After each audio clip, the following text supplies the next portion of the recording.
नमस्कार मित्रांनो, तर रामराम मंडळी. बघू शकता मी आता आलेलो आहे कापूस बघायला.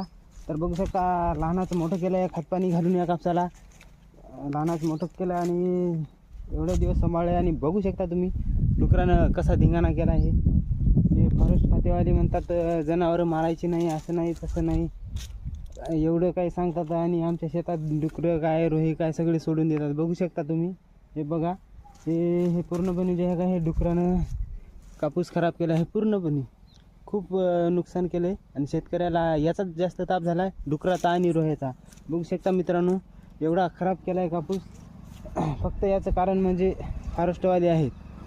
कारण म्हणजे मारू देत नाहीत आणि एक तर शेतकऱ्याच्या शेतात नुकसान करायला याची भरपाई देत नाहीत.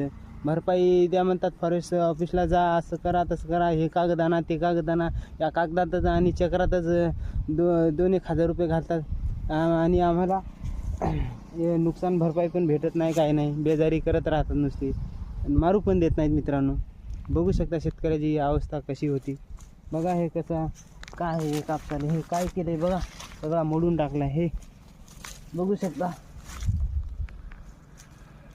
तुमच्याकडे आहे का असं काही डुकराचा आणि रोह्याचा ताप? बघू शकता हे किती खराब केला आहे मित्रांनो.